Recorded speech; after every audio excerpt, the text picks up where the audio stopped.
Terima kasih Yesus. Terima kasih Tuhan. I love you Lord.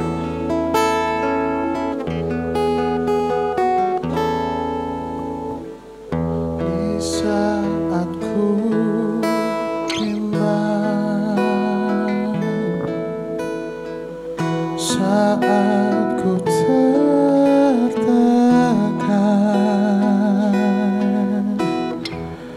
dan tak ada seorang pun mau menolongku,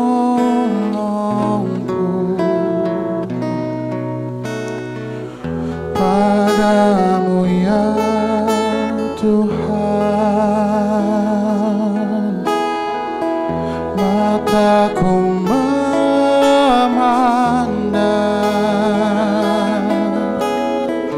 sebab pertolongan bagiku hanya darimu Tuhan. Tuhan ku percaya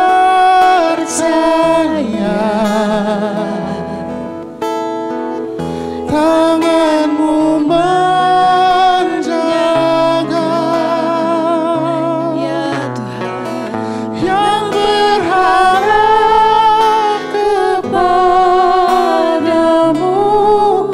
takkan kau biarkan.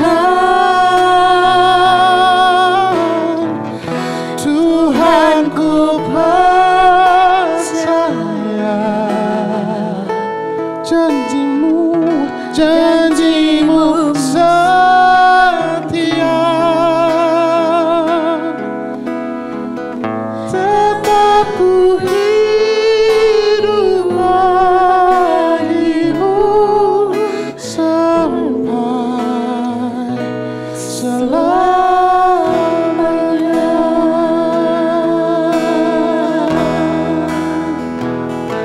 Di saat ku bimbang, di saat ku bimbang, saat ku tertekan dan tak ada seorang pun mau menolongku, padamu ya Tuhan.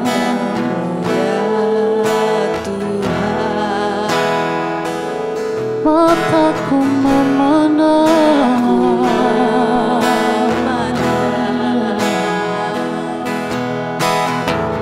sebab pertolongan bagiku hanya darimu.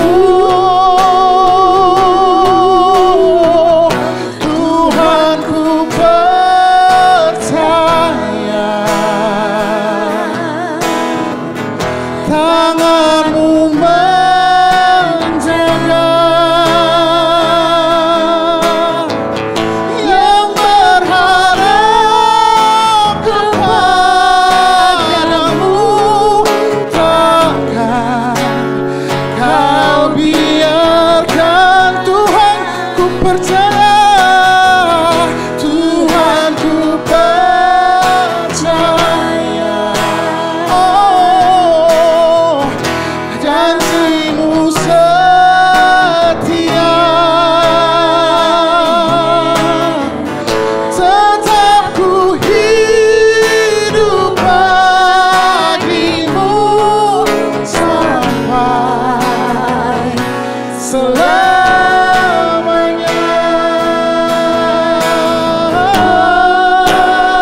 sampai selamanya.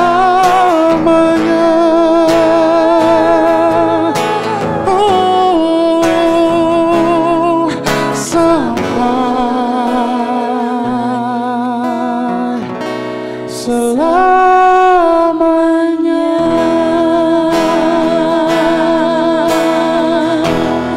Worship you, Jesus.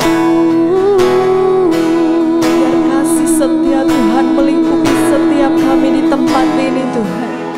Oh, kasih setiamu yang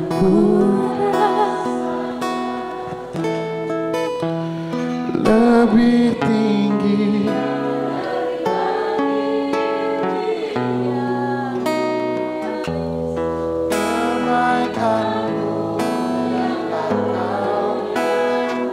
Yes, Lord.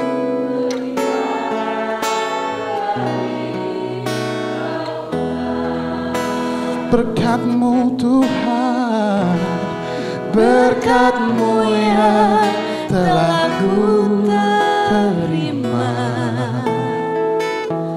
sempat membuatku terpesona. Apa yang tak pernah ku pikirkan, itu yang Kau sediakan bagiku. Siapakah aku ini, Tuhan? Jadi biji mata-Mu. Dengan apakah ku balas Tuhan, selain puji dan sembah Kau. Kasih setiamu, kasih setiamu yang ku rasakan lebih tinggi dari langit biru. Kebaikan-Mu yang telah Kau nyatakan lebih dalam dari lautan. Oh, berkat-Mu yang telah ku terima, sempat membuatku terpesona. Apa yang tak pernah ku pikirkan, itu yang Kau sediakan bagiku. Siapakah aku ini, Tuhan?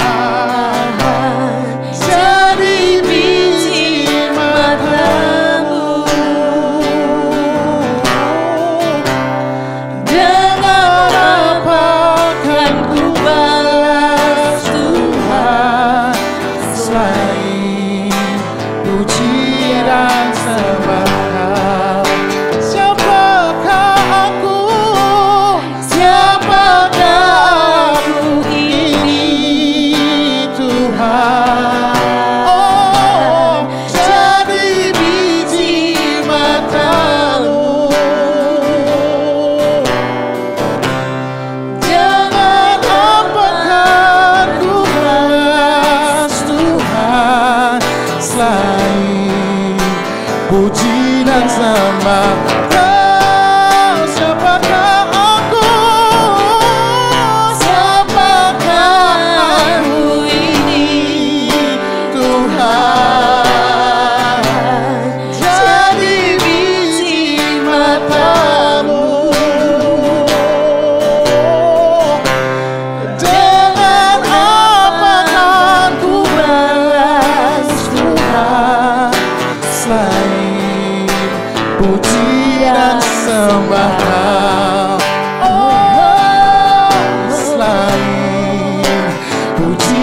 sembah Kau selain puji dan sembah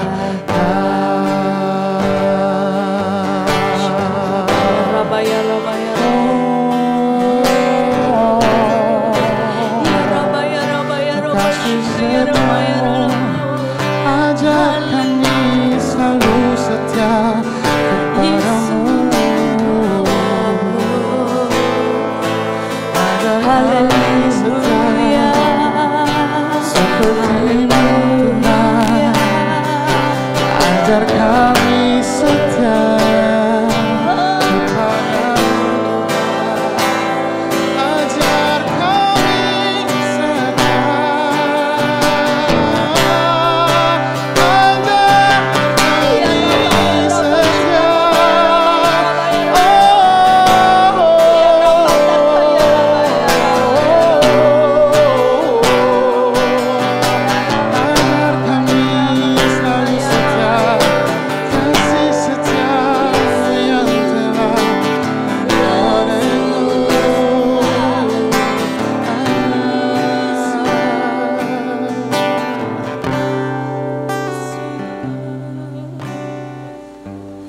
Siapakah aku ini Tuhan, jadi biji mata-Mu.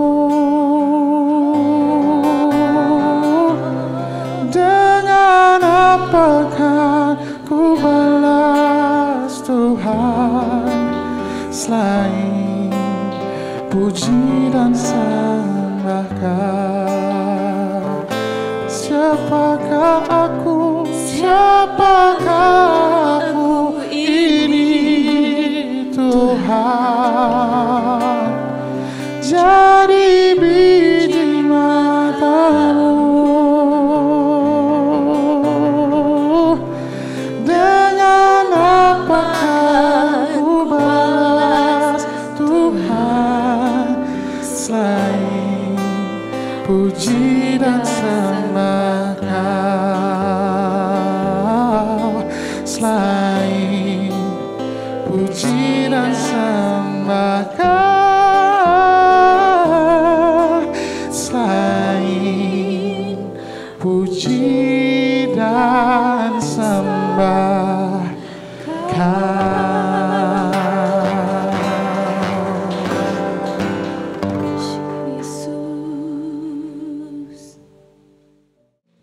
Shalom, selamat pagi semuanya teman-teman, Bapak Ibu Saudara semua di tempat ini.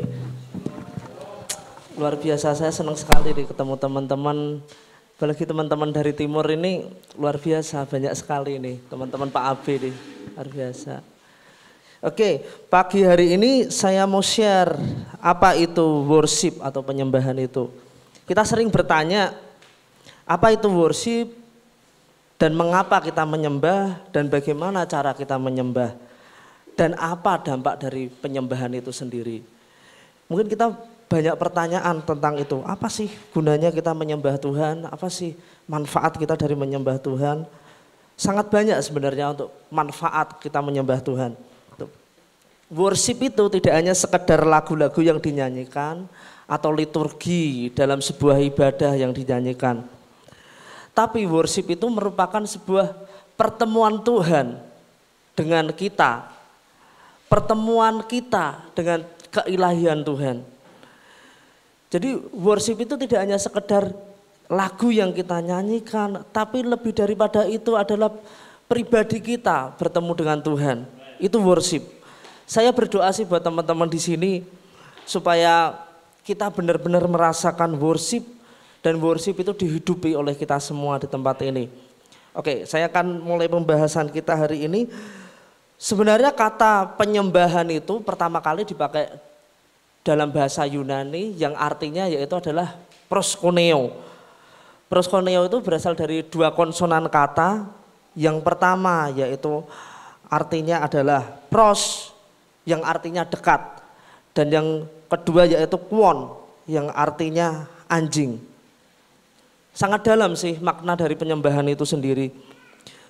Jadi maksud dari kata proskuneo itu adalah gini. Tidak ada kesenangan lain dari seekor anjing selain untuk berada dekat dengan tuannya. Siapa yang di sini punya anjing? Mungkin ada beberapa ya punya anjing ya. Tapi kalau kita mengamati anjing ini, anjing itu kalau tuannya datang, entah dari mana, yang dilakukan dia adalah dia sukacita, senang sekali ketemu tuannya gitu. Sampai-sampai biasanya saya tuh di rumah ibu saya itu ada anjing gitu. Kalau ibu saya datang itu dia loncat, dia ngeloncat gitu sampai menjilat-jilat kadang gitu.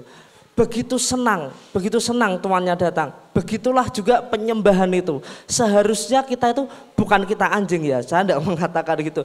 Tapi penyembahan itu adalah bentuknya seperti digambarkan seperti anjing, bahwa kita itu kalau ada Tuhan, kita tuh sangat senang sekali, sangat mencintai. Bahkan sampai kadang tuannya aja kadang nonton TV, kadang makan itu sampai nungguin, melihatin gitu.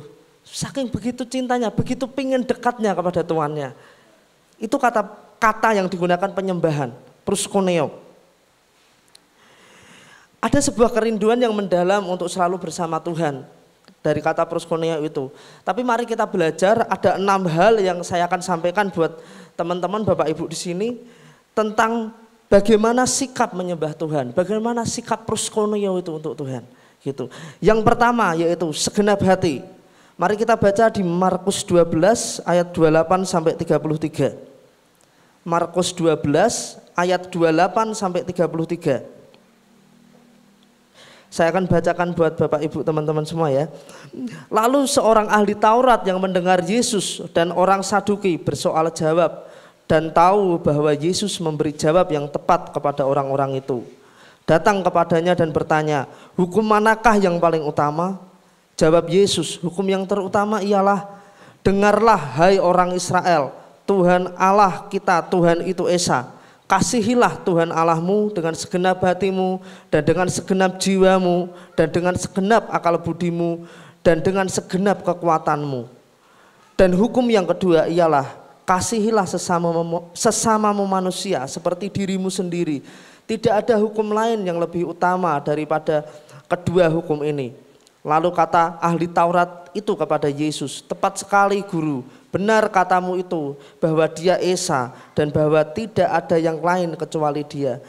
Memang mengasihi dia dengan segenap hati dan dengan segenap pengertian dan dengan segenap kekuatan dan juga mengasihi sesama manusia seperti diri sendiri adalah jauh lebih utama daripada semua korban bakaran dan korban sembelihan.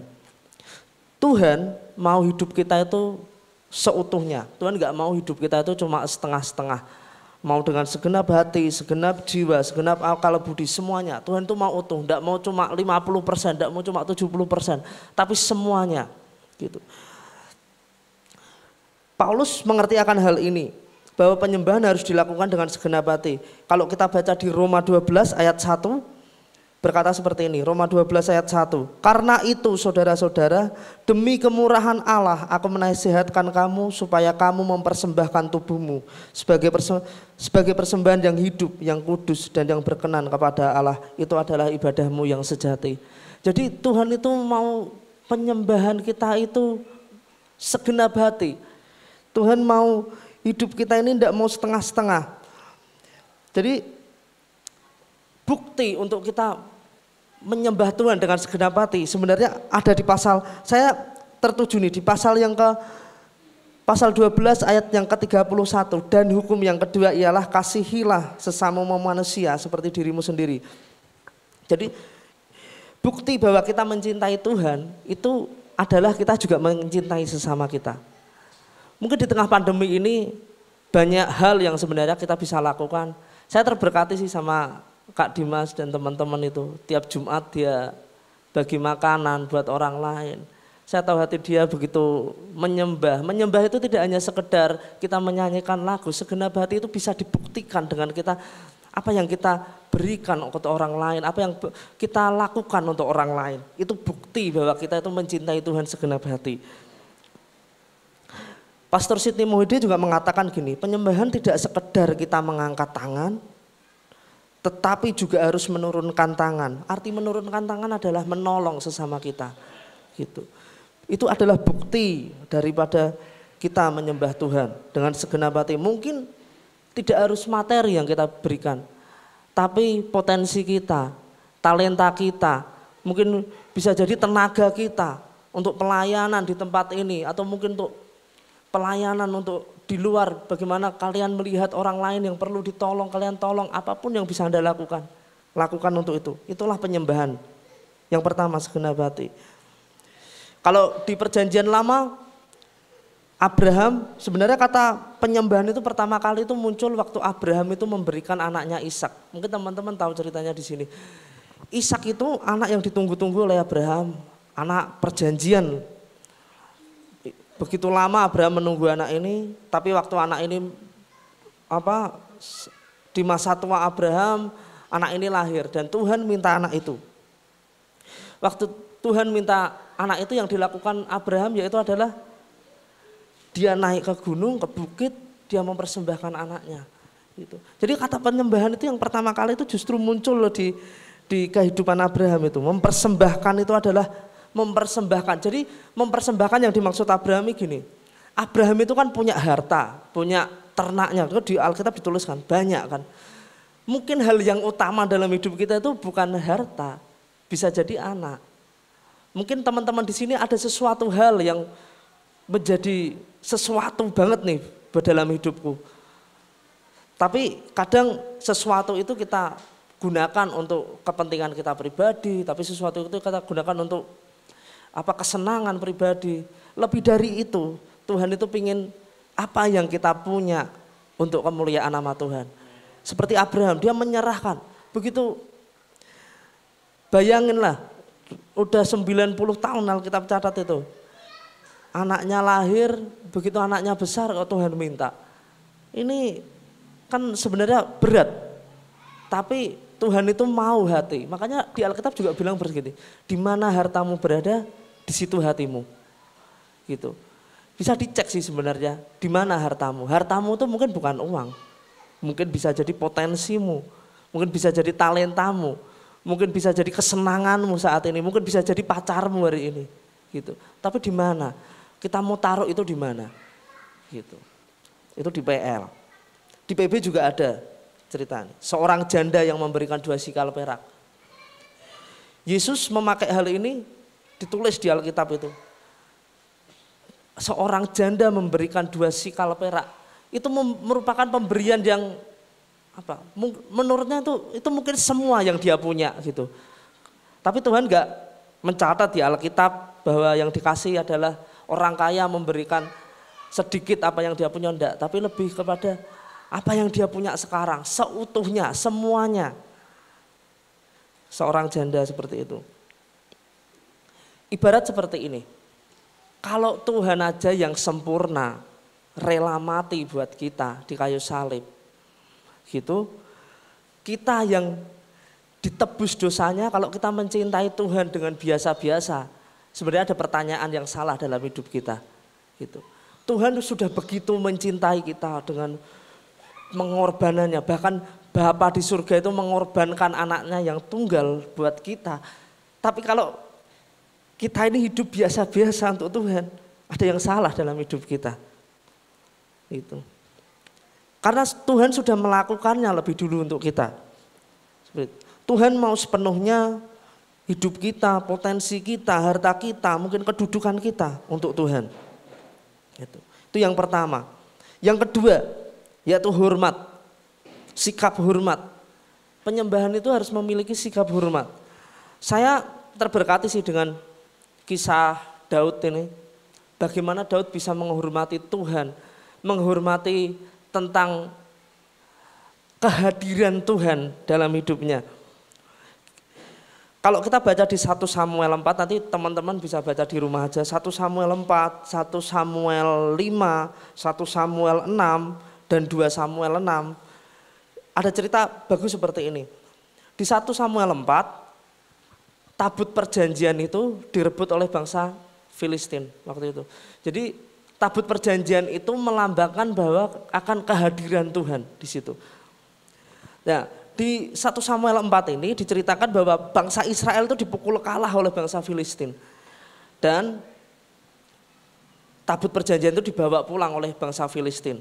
Tapi di 1 Samuel 5 ceritanya adalah tabut perjanjian itu dimasukkan ke dalam kuil Dagon. Kuil Dagon itu adalah tempat di mana bangsa Filistin itu menyembah Tuhannya di situ. Dimasukkan, disandingkan pada kuil Dagon. Tapi tiba-tiba waktu penjaganya melihat di kuil Dagon itu ada tabut perjanjian, besoknya melihat kepala kuil Dagon itu jatuh ke tanah. Gitu. Nah, akhirnya penjaga itu menaruhkan lagi kepalanya ke tempatnya, bahasanya gitu. Nah, terus habis itu besoknya penjaganya melihat lagi, tidak cuma kepalanya yang jatuh, tapi tangannya juga jatuh dan hancur di situ. Akhirnya bangsa Filistin ketakutan di situ. Dia memanggil dukun-dukun di situ. Dukun-dukunnya disuruh datang. Bilang gini, ini gimana nih cara mengembalikan tabut ini? Tabut perjanjian ini sangat membahayakan ternyata buat bangsa Filistin. Sampai-sampai tidak cuma kuil Dagonnya jatuh hancur, tapi semua bangsa di situ, bangsa Filistin itu kena sakit penyakit. Itu diceritanya seperti itu, nanti teman-teman bisa baca sendiri.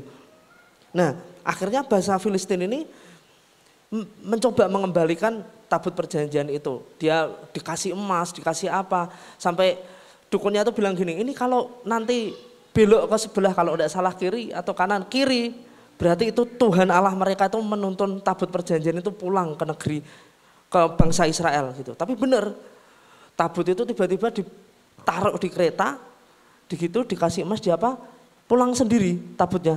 Keledainya itu dituntun gitu sampai ke bangsa Israel. Nah, singkat cerita, setelah sampai bangsa Israel itu, bangsa Israel seneng banget tabutnya pulang karena sudah sekian lama dibawa bangsa Filistin. Karena tabut itu merupakan kehadiran Tuhan, di mana ada kehadiran Tuhan, kemenangan ada buat bangsa Israel. Waktu itu ceritanya seperti itu. Nah, setelah sampai ke bangsa Israel itu kalau nggak salah tinggal di Kiryat Yearim. Itu ditaruh di rumah Abinadab. Itu selama di Alkitab dicatat selama 20 tahun lamanya gitu. Ditinggal di situ 20 tahun lamanya gitu. Tapi anehnya di sini 20 tahun dicerita di Alkitab nggak menulis apa-apa. 20 tahun tabut perjanjian di situ enggak terjadi apa-apa, biasa aja gitu. Nah, di 2 Samuel 6 Daud ini tahu nih ada tabut perjanjian nih di rumah Abinadab. Dia mencoba untuk membawa tabut perjanjian itu pulang ke kota Daud, ke Yerusalem gitu. Oke, kita bawa, Daud coba membawa tabut perjanjian itu dari Abinadab ke kota Daud. Nah, Daud menggunakan cara yang bangsa Filistin pakai, yaitu menaruh tabut perjanjian itu di dalam kereta. Tapi Daud dikasih iring-iringan iring-iringan penari gitu dan pemuji di depannya gitu. Nah, tiba di tengah jalan ada seorang namanya Usa itu, karena keretanya itu mau tergelincir, Usa itu mencoba menolong supaya inisiatifnya sih bagus, idenya bagus. Tapi ternyata di situ Tuhan murka malahan. Tuhan itu marah. Justru malah Usa itu dibunuh. Akhirnya Daud melihat hal itu, Daud agak sedikit takut nih dengan itu. Kenapa nih kok malah mati? Orang Israel malah mati. Pikirnya bagus. Akhirnya sebenarnya Daud ini menguji coba ini dengan cara, oke lah kalau gitu tabut perjanjian itu kita taruh di rumah Obed-Edom selama 3 bulan. Tapi tabut itu selama 3 bulan di rumah Obed-Edom, ditulis di Alkitab itu, nanti teman-teman bisa baca, tabut keluarga Obed-Edom itu diberkati Tuhan luar biasa gitu. Kalau kita melihat silsilah tentang Obed-Edom itu suku Lewi. Suku Lewi itu suku yang dikhususkan Tuhan untuk dia di bagian menyembah Tuhan. Jadi di sini Daud melihat ada cara yang berbeda memperlakukan tabut perjanjian itu. Ada cara yang berbeda memperlakukan hadirat Tuhan itu gitu. Dan akhirnya setelah 3 bulan di situ, Daud tahu nih caranya. Yaitu adalah dia mengubah caranya tidak lagi ditaruh di kereta tabut perjanjian itu. Tapi digunakan orang yang menjinjing tabut perjanjian itu. Jadi taruh di sini dikasih kotak gitu dipinggul gitu. Jadi di sini tuh ada pelajaran yang sangat memberkati saya bahwa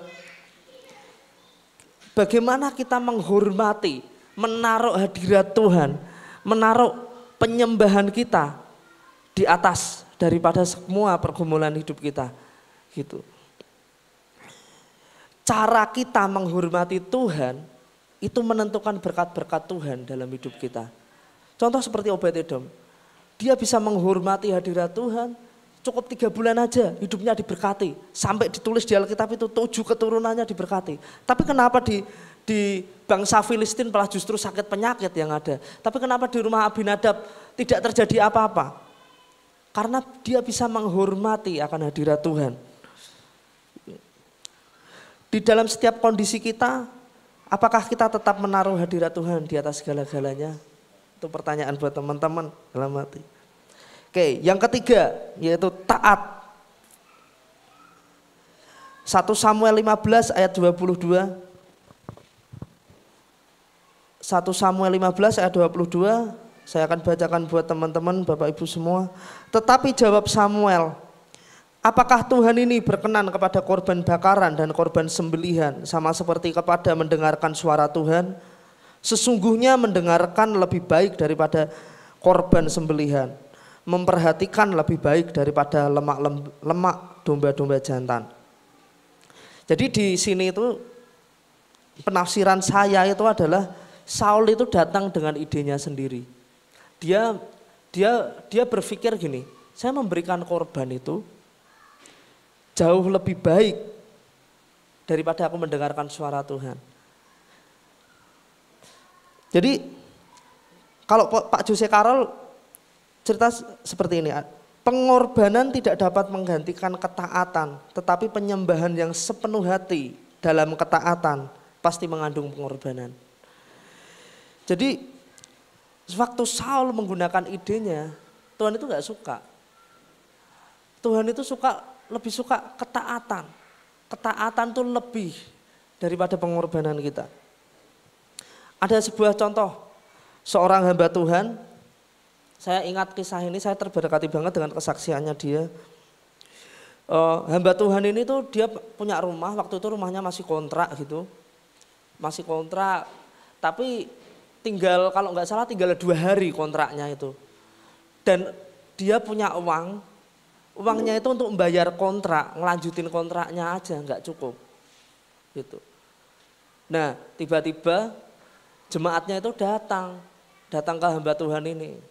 Dia datang, dia juga cerita, jemaatnya cerita gini, ini kontrakan saya habis, saya mohon bantuan doa. Jemaatnya bagus sih, jemaatnya tidak minta ke hamba Tuhannya, tapi minta doain karena hari ini kontrakan saya juga habis, saya harus keluar dari rumah gitu. Nah hamba Tuhan ini berdoa, waktu mendoain jemaat ini, hamba Tuhan ini malah digerakkan Tuhan gini, kasih uang yang ada padamu buat bayar kontrakan jemaatmu gitu. Di situ ketaatan diuji sama Tuhan, ketaatan diuji. Tapi hamba Tuhan ini taat sih, dia kasih uangnya yang sedikit, sebenarnya tidak cukup buat bayar kontrakannya dia yang harusnya 2 hari selesai, dia kasih buat jemaatnya itu. Singkat cerita 2 hari dari pagi dia menunggu Tuhan, ini gimana nih Tuhan, saya harus keluar nih Tuhan gitu. Tiba-tiba sorenya itu ada telepon dia dari orang lain, tidak tahu siapa, hamba Tuhan ini nggak menyebutkan namanya, ditelepon gini, ini aku sudah sediakan rumah buat kamu. Luar biasa. Ketaatan itu lebih penting. Ada juga nih kesaksian dari almarhum Pak Petrus Agung saat membangun Holy Stadium. Waktu itu Holy Stadium butuh dana miliaran untuk buat tiang pancangnya, ada itu sudah berapa M waktu itu gitu. Tapi kas gereja itu ada sekitar ratusan juta gitu aja. Tapi yang dibutuhkan adalah miliar. Pak Agung pelayanan di Jawa Barat, kalau nggak salah dia pelayanan di Jawa Barat, tiba-tiba Roh Kudus menggerakkan dia untuk memberikan uang yang ratusan juta itu untuk pembangunan gereja di tempat lain, padahal gerejanya masih butuh. Waktu itu Pak Agung taat, Pak Agung taat memberikan uang itu kepada gereja yang lain yang membutuhkan gitu. Tapi teman-teman sekarang bisa lihat Holy Stadium sekarang, Injil Kerajaan di Semarang sekarang, gerejanya mungkin itu sekarang gereja yang terbesar sih, salah satu gereja yang terbesar di Indonesia. Bagaimana Tuhan memberkati gereja itu dengan kesaksian yang luar biasa, karena ada hati-hati yang taat. Mungkin Tuhan berbicara pribadi, lepas pribadi, apa yang menjadi keinginan Tuhan dalam hidup kita, taati aja, karena ketaatan itu lebih penting dari pengorbanan kita. Itu yang ketiga.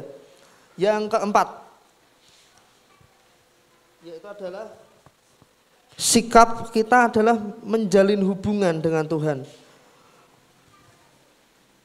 Di sini kan mungkin teman-teman punya kerabat, punya teman, bagaimana kita bisa menjalin hubungan sama teman kita.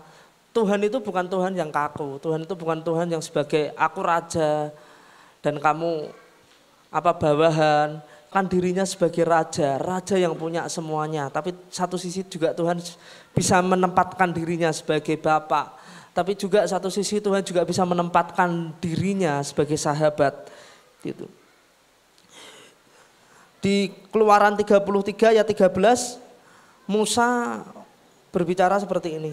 Sekarang jika aku kiranya mendapat kasih karunia di hadapanmu, beritahukanlah kiranya jalanmu kepadaku, sehingga aku mengenal engkau, supaya aku tetap mendapat kasih karunia di hadapanmu. Ingatlah bahwa bangsa ini umatmu. Di tengah pergumulan Musa memimpin bangsa Israel itu keluar dari tanah Mesir ke tanah Kanaan, Musa ini problemnya banyak memimpin bangsa Israel. Entah bangsa Israel ini menggerutu sedikit-sedikit menyembah berhala dia gitu-gitu. Tapi yang dilakukan Musa itu lebih daripada itu tuh, dia adalah mengenal Tuhan lebih dari pergumulannya, mengenal Tuhan lebih dari berkatnya, mengenal Tuhan lebih dari tangannya. Gitu. Yang dilakukan Musa itu bagus, adalah dia mengenali Tuhan lebih dari apapun. Gitu. Di situasi pandemi ini, saya ini merenungkan ada satu hal yang sebenarnya kita belajar adalah di tengah situasi yang sulit, mungkin kita cari kerja sulit, mungkin kita akan melakukan sesuatu juga sulit, tapi lebih daripada itu tuh sebenarnya Tuhan menggunakan situasi ini adalah untuk supaya kita mengenali Tuhan lebih lagi. Pengenalan kita enggak yang sekedar aku kenal Tuhan ini gini, Tuhan baik, Tuhan sering berkati aku. Lebih daripada itu, Tuhan itu pengen ada hubungan, Tuhan itu pengen ada sebuah komunikasi antara kita dengan Tuhan. Seperti itu. Kadang pergumulan kita itu dijadikan sarana untuk kita mendekatkan diri kepada Tuhan. Rick Warren berkata seperti ini, pengalaman penyembahan Anda yang paling mendalam dan intim kemungkinan terbesar adalah di hari-hari tergelap Anda.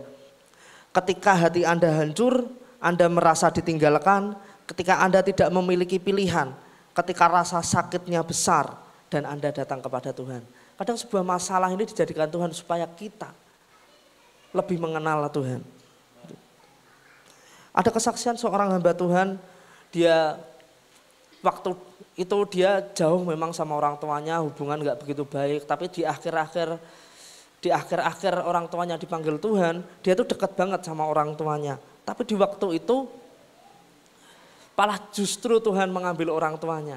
Tapi yang dilakukan seorang hamba Tuhan ini adalah dia masuk kamar, dia nyembah Tuhan. Dia enggak memproklamasikan tentang masalahnya yang terjadi sekarang ini, Tuhan kenapa engkau ambil, tidak gitu. Tapi dia justru ambil gitar, dia nyembah Tuhan, dia nyanyi gini, Bapa engkau sungguh baik. Di posisi di tengah hidupnya, terima kenyataan bahwa orang tuanya dipanggil Tuhan, dia malah justru menyembah Tuhan. Karena pengenalan Tuhan itu lebih dari apapun. Juga ada kesaksian dari ponakan Pak Krismanus sama, saya itu sangat terberkati banget dengan kesaksian ini. Seorang ponakannya itu dia kanker darah. Setiap kali dia berobat dia harus disontek di tulang belakang ini, sangat sakit sampai anak itu masih anak kecil, masih remaja gitu, disontek gitu, sakit banget itu. Dia kanker darah dan harus cuci darah waktu itu. Tapi setiap kali dia merasa kesakitan, dia selalu memuji Tuhan. Inilah yang ku renungkan setiap waktu. Dia menguatkan dirinya dengan menyembah Tuhan. Dia merasakan sakit sih. Tapi dia di tengah kesakitannya dia tetap menyembah Tuhan. Dia tidak mempertanyakan apa yang terjadi dalam hidupnya sekarang ini. Tapi dia menyembah Tuhan. Apa pergumulan teman-teman, Bapak Ibu semua di sini? Bisa jadi pergumulanmu itu adalah sarana yang Tuhan pakai untuk kita menyembah Dia. Untuk kita dekat dengan Tuhan. Oke. Yang kelima yaitu bijaksana. Kenapa sih kita harus bijaksana dalam menyembah Tuhan? Kita baca ya di Matius 25 ayat 1 sampai 13. Matius 25 ayat 1 sampai 13. Pada waktu itu hal kerajaan surga seumpama 10 gadis yang mengambil pelitanya dan pergi menyongsong mempelai laki-laki. 5 diantaranya bodoh dan 5 bijaksana. Gadis-gadis yang bodoh itu membawa pelitanya tetapi tidak membawa minyak. Sedangkan gadis-gadis yang bijaksana itu membawa pelitanya dan juga minyak dalam buli-buli mereka. Tetapi karena mempelai itu lama tidak datang-datang juga, mengantuklah mereka. Semua lalu tertidur. Waktu tengah malam terdengarlah suara yang berseru, mempelai datang, songsonglah dia. Gadis-gadis itu pun bangun, semuanya lalu membereskan pelita mereka. Gadis-gadis yang bodoh berkata kepada gadis-gadis yang bijaksana, berikanlah kami sedikit dari minyakmu itu, sebab pelita kami hampir padam. Tetapi jawab gadis-gadis yang bijaksana itu, tidak, nanti tidak cukup untuk kami dan untuk kamu. Lebih baik kamu pergi kepada penjual minyak dan beli di situ. Akan tetapi waktu mereka sedang pergi untuk membelinya, datanglah mempelai itu dan mereka yang telah siap sedia masuk bersama-sama dengan dia ke ruang perjamuan kawin. Lalu pintu ditutup. Kemudian datang juga gadis-gadis yang lain itu dan berkata, Tuan, Tuan, bukakanlah kami pintu. Tetapi ia menjawab, aku berkata kepadamu, sesungguhnya aku tidak mengenal kamu. Karena itu berjaga-jagalah, sebab kamu tidak tahu akan hari maupun akan saatnya. Nah, ada 5 gadis bodoh, adalah 5 gadis yang bijaksana.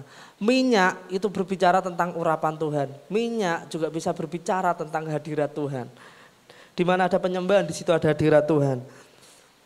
Jadi bijaksana itu tidak sekedar bagaimana kita bisa membedakan mana yang baik dan mana yang tidak baik, mana yang baik dan mana yang lebih baik. Tapi lebih daripada itu, seorang yang bijaksana, dia mengisi hari-harinya di dalam hadirat Tuhan. Mengupayakan supaya minyak hadirat Tuhan itu tidak pernah padam dalam hidup kita, tidak pernah habis dalam hidup kita. Gitu. Jadi saya ini terpukau, saya dapat kebenaran yang baru tentang cerita ini di ayat yang ke-9. Tetapi jawab gadis-gadis yang bijaksana itu, nanti tidak cukup untuk kami dan untuk kamu. Lebih baik kamu pergi kepada penjual minyak dan beli di situ. Ada kata beli di situ. Gitu. Saya dapat kebenaran yang baru di sini adalah beli di situ. Orang mau membeli sesuatu, logikanya kita harus membayar sesuatu. Gitu ya. Saya beli aqua nih contoh di warung, tanpa kita membayar, ya mesti penjualnya nggak mau. Tapi waktu kita membeli sesuatu harus ada uang, harus ada bayaran yang dibelikan, gitu. Jadi saya akan ngomong seperti ini akan keluar sedikit tentang penyembahan, tapi ada makna pentingnya dalam penyembahan. Seperti ini, di ayat yang 9 tadi, kata beli itu berbicara ngomong gini, uang dan sisi-sisi rohani itu ada kaitannya. Jadi orang yang bijaksana itu menggunakan hartanya, bisa jadi mungkin uangnya, bisa jadi mungkin potensinya, harta yang paling berharga itu untuk alat kemuliaan Tuhan atau untuk sesuatu hal yang rohani. Gitu. Orang yang bijaksana itu seperti itu. Kebenarannya adalah seperti itu. Jadi logikanya seperti ini. Api itu bisa menyala itu karena ada korban. Api bisa menyala itu karena ada kayu bakar yang dibakar, ada apa gitu. Tuhan itu mau sesuatu yang berharga kita berikan ke Tuhan. Kayak Abraham tadi, Abraham memberikan yang berharga supaya api itu tetap menyala, minyak itu tetap ada, gitu. Jadi kita harus memberikan apa yang berharga supaya api Tuhan itu tetap menyala dalam hidup kita.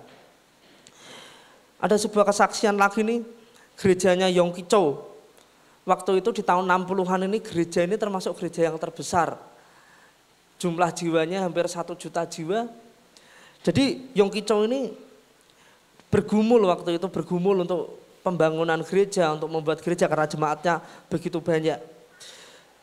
Dia bergumul sama Tuhan, dia tanya sama Tuhan, Tuhan, waktu itu di sana itu di Korea Selatan itu krisis moneter untuk beli bahan bangunan aja harus keluar pulau, keluar negeri, dan harganya itu begitu sangat mahal gitu. Dia berdoa gitu. Tiba-tiba waktu dia berkhotbah gitu, ada seorang nenek-nenek itu datang di belakang.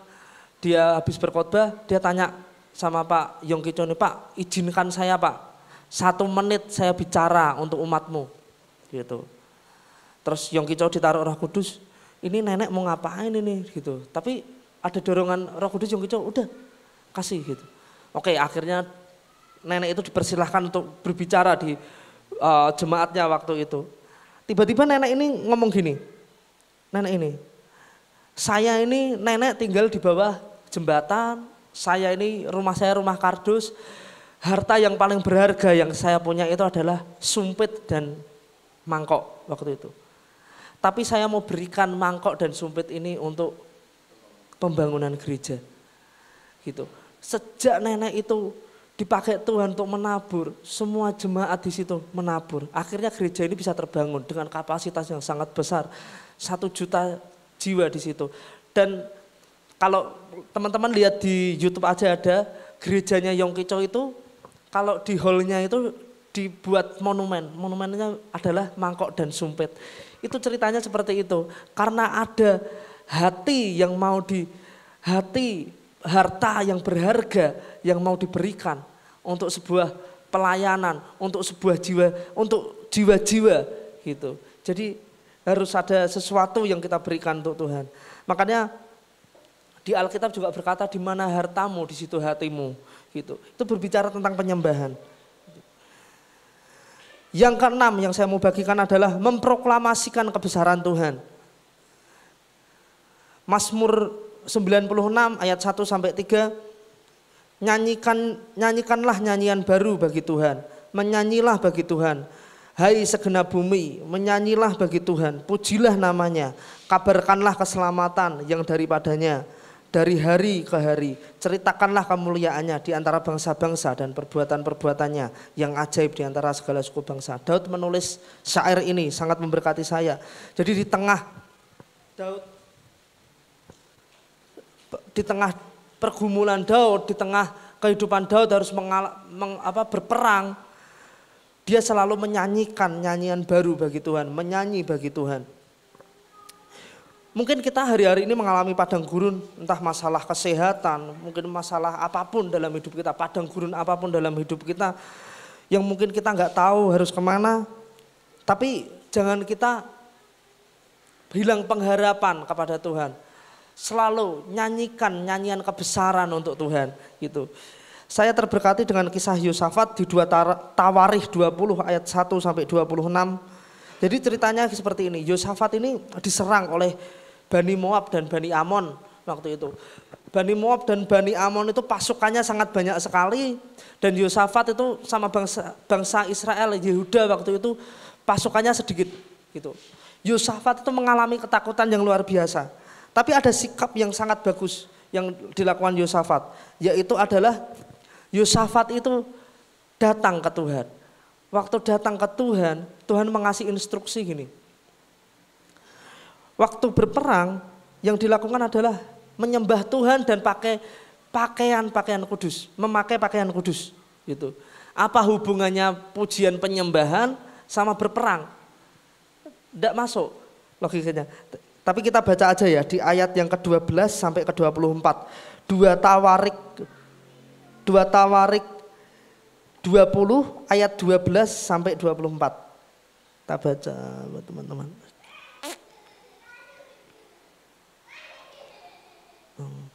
Baca. 2 Tawarik 20 ayat yang ke-12 sampai ke-24. Saya akan bacakan buat teman-teman ya. Ya Allah kami, tidakkah Engkau akan menghukum mereka? Karena kami tidak mempunyai kekuatan untuk menghadapi laskar yang besar ini yang datang menyerang kami. Kami tidak tahu apa yang harus kami lakukan, tetapi mata kami tertuju kepadamu. Sementara itu seluruh Yehuda berdiri di hadapan Tuhan, juga segenap keluarga mereka dengan istri dan anak-anak mereka.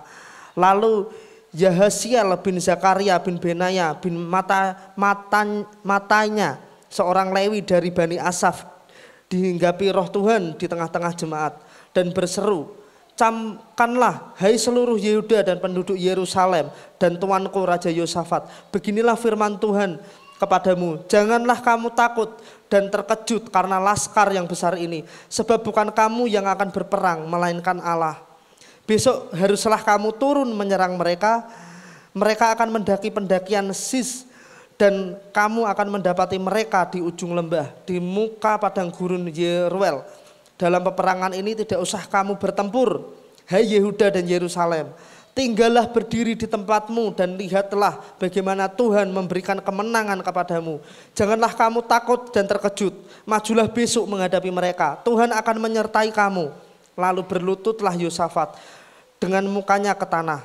Seluruh Yehuda dan penduduk Yerusalem pun sujud di hadapan Tuhan dan menyembah kepadanya. Kemudian orang Lewi dan dari Bani Kehat dan Bani Korah bangkit berdiri untuk menyanyikan puji-pujian bagi Tuhan Allah Israel dengan suara yang sangat nyaring. Keesokan harinya pagi-pagi mereka maju menuju padang gurun Tekoa. Ketika mereka hendak berangkat, berdirilah Yosafat dan berkata, dengar hai Yehuda dan penduduk Yerusalem, percayalah kepada Tuhan Allahmu dan kamu akan tetap teguh. Percayalah kepada nabi-nabinya dan kamu akan berhasil. Setelah ia berunding dengan rakyat, ia mengangkat orang-orang yang akan menyanyi-nyanyikan untuk Tuhan dan memuji Tuhan dalam pakaian kudus yang semarak. Pada waktu mereka keluar di muka orang-orang bersenjata sambil berkata, nyanyikanlah nyanyian syukur bagi Tuhan, bahwasanya untuk selama-lamanya kasih setianya. Ketika mereka memulai bersorak-sorai dan menyanyikan nyanyian pujian, dibuat Tuhanlah penghadangan terhadap Bani Amon dan Moab dan orang-orang dari pegunungan Seir yang hendak menyerang Yehuda, sehingga mereka terpukul kalah. Lalu Bani Amon dan Moab berdiri menentang penduduk pegunungan Seir, hendak menumpas dan menumpahkan mereka. Segera sesudah mereka membinasakan penduduk Seir, mereka saling bunuh-membunuh. Ketika orang Yehuda tiba di tempat peninjauan di padang gurun, mereka menengok ke tempat laskar itu. Tampaklah semua telah menjadi bangkai, berhantaran di tanah, tidak ada yang terluput. Tuhan itu punya seni dalam berperang. Kadang kita mikir, kenapa sih kita nyanyi-nyanyi gini? Tapi di dalam kuasa pujian penyembahan itu ada kuasa spirit yang begitu luar biasa. Sampai-sampai ini Yosafat tidak berperang loh. Yosafat itu tidak menggunakan pedang untuk berperang. Kalau biasanya tentara itu mau perang, musuhnya juga membawa senjata lawan senjata. Tapi Tuhan itu punya seni dalam berperang, yaitu tanpa menggunakan senjata pun Tuhan itu bisa mengalahkan musuh. Entah musuh apa hari ini yang kita hadapi sekarang. Musuh masa depan kita, atau musuh jodoh kita, atau musuh keuangan kita. Sembah Tuhan. Karena Tuhan itu bisa membuat sesuatu yang di luar akal kita. Gitu. Kalau kita lihat juga cerita tentang Yeriko runtuh itu. Yeriko runtuh itu bukan runtuh karena pondasinya dihancurkan, bangunannya dihancurkan, enggak. Tapi Yeriko itu runtuh karena apa? Pujian penyembahan. Logikanya apa? Pujian penyembahan sama meruntuhkan. Logikanya gimana? Antara pujian penyembahan dengan mengalahkan musuh tanpa kita berperang. Tuhan itu yang berperang ganti kita, bukan kita yang berperang, tapi Tuhan. Tugas kita adalah memproklamasikan kebesaran Tuhan. Kebesaran Tuhan di tengah pergumulan kita, di tengah persoalan kita, di tengah padang gurun kita. Selalu proklamasikan kebesaran Tuhan. Jadi yang pertama kita adalah harus segenap hati ke Tuhan. Yang kedua, kita harus mempunyai rasa hormat ke Tuhan. Kita harus mempunyai rasa taat ke Tuhan. Dan yang kelima adalah kita mempunyai sikap yang bijaksana. Selalu menghadirkan hadirat Tuhan dalam hidup kita. Yang keenam adalah kita memproklamasikan kebesaran Tuhan. Demikian firman Tuhan yang bisa kami sampaikan. Semoga teman-teman, Bapak Ibu semua diberkati. Kita nyanyi satu lagu pujian. Habis itu nanti Bung Abi berdoa buat kita ya. Oke, thank you. Oke.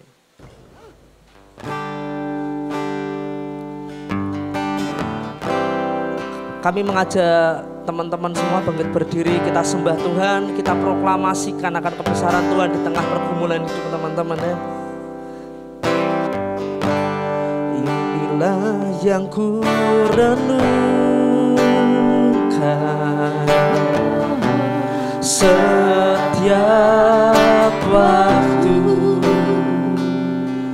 nyanyian pujian bagimu Yesus, pujian dan pengagungan kepadamu.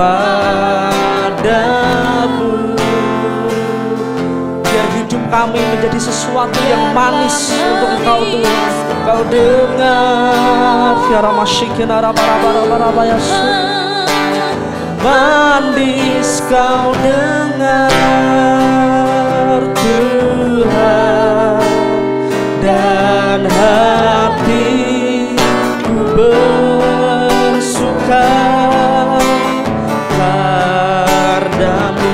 Inilah yang kami renungkan Tuhan, inilah yang ku renungkan setiap waktu.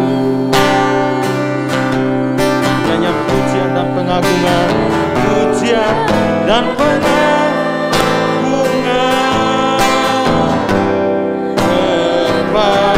kepadamu, yang manis Kau dengar,